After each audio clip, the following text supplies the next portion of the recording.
Makikita ang kasiyahan sa mukha ni Chris Lawrence at Katrina Halili dahil magkasama na muli sila. Kahit 5 days lamang ang bakasyon ni Mr. B, ay talaga namang sulit ang kanilang pagsasama together with Katie.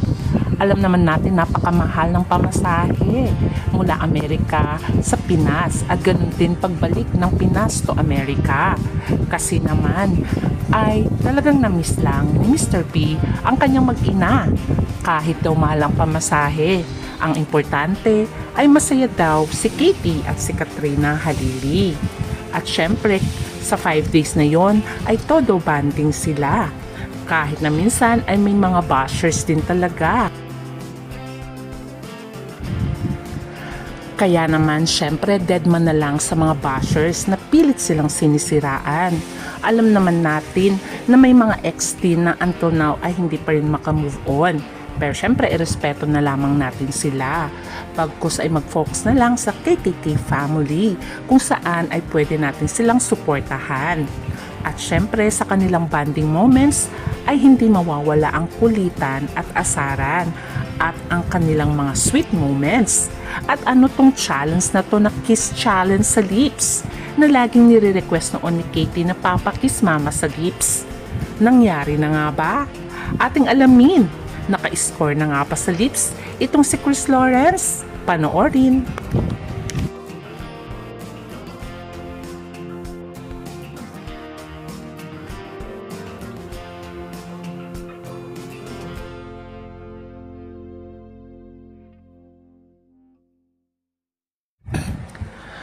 Alam naman natin na almost or more than 1 month si KL sa US at patungo rin nga siyang Canada para sa series of shows. Pero sabi nga ni KL ay may 10 days pa nga siya daw na bakasyon. Instead na doon nga siya magstay sa Amerika na mapapagastos din naman siya, why not umuwi na nga lang siya sa Pinas, makakapiling niya pa ang kanyang mag-ina. At sa kanyang pag-uwi, syempre, na-surprise ang kanyang mag-ina, si Katrina at Katie. Kasi nga daw, umuwi si KL sobrang mahal daw ng pamasahe. Ayon naman kay KL ay okay lang, pamasahe lang naman yon. Ang importante ay masaya si Katrina at si Katie at may pa-surprise flowers pa nga kay Kat na talagang siya ay natuwa. At syempre, sa kanilang nighttime na bonding moments, sila nga ay kumain sa labas dahil nagkikrave nga itong si Miss B. At kumain nga sila sa isang noodle house.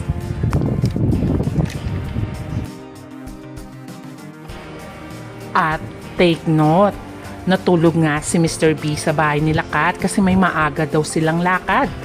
Pag natulog daw kasi si KL sa condo unit ay mahirap itong gisingin ayon kay Kat.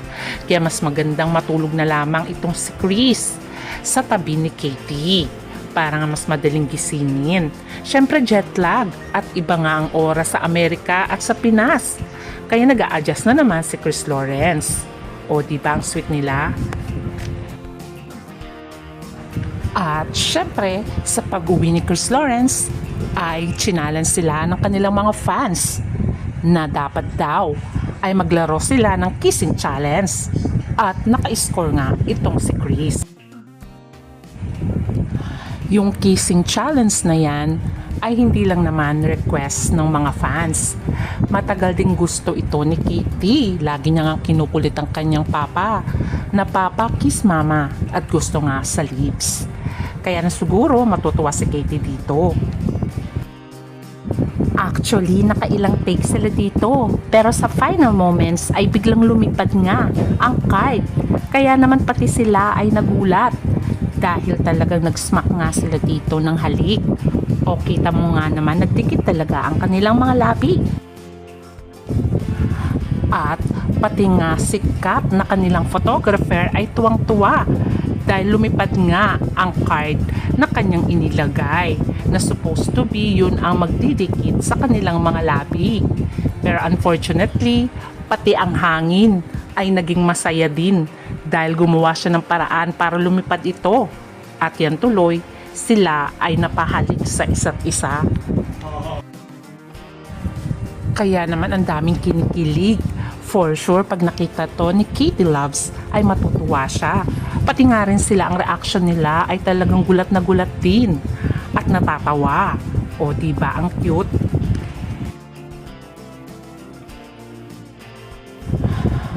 Makikita naman kasi sa bawat kilos nila ang kasiyahan. Kaya naman ay patuloy silang sinusuportahan ng mga fans. Dahil nais ng fans na sana pagdating ng araw ay mauwi sa kasalan ang relasyon ni Chris Lawrence at Katrina Halili. Pero ngayon ay nanliligaw pa lang talaga si Mr. B kay Kat. Sabi nga ni Kat, ayaw niyang madiliin at ayaw niya na nga daw ng live-in.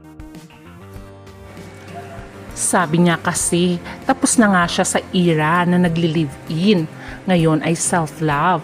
Dapat daw ay bigyan ng halaga ang sarili. At dapat kung mahal siya ng lalaki, ay willing itong pakasalan siya. Kaya nga for sure, alam natin na darating ang araw na mangyayari talaga yon, ang pagpapakasal ng dalawang ito. At malay din natin, baka pag sila ay nagpakasal ay masundan pa si Katie Loves. O diba, ang sweet nila, hindi talaga maikakaila na talagang na-miss nila ang isa't isa. Although nasa nagdiligawan stage at kulitan stage pa rin sila na parang teenagers, ay makikita mo na ang feelings talaga nila ay umaapaw at talagang masaya lamang ang kanilang aura. At napapansin nyo din ba na hindi nagaanong sumasama si Katie Loves sa kanyang mga magulang? Dahil alam ni Katie na kailangan magkaroon ng time ang kanyang mama at papa para magbanding. At syempre, tuwang-tuwa si Katie dahil alam naman natin natutulog si Chris Lawrence sa bahay ngayon ni Kat. Dahil 5 days lang naman siya. Kaya naman, makikita mo nga dito, hindi natin alam, baka magkakatabi sila pag natutulog. Although sinasabi nga ni Katrina na natutulog nga si Chris Lawrence sa tabi ni Katie sa kwarto. At kita mo, ay pinagbigyan nila si Katie na halikan siya. Pero kita mo naman, gusto ni Katie sa lip. Sleeping na, papakiss na. O diba, ni-request naman niya na papakiss si mama sa lips na dahil matutulog na daw siya. Pero syempre, hindi muna pinagbigyan ng dalawang ito si Katie. Pero ngayon, for sure, matutuwa siya dahil makikita niya na nga ang kissing challenge ng kanyang mama at papa na nagdikit na din ang lips sa wakas. Kaya abangan natin ang susunod na kabanata. Please don't forget to like, share, and subscribe. Bye!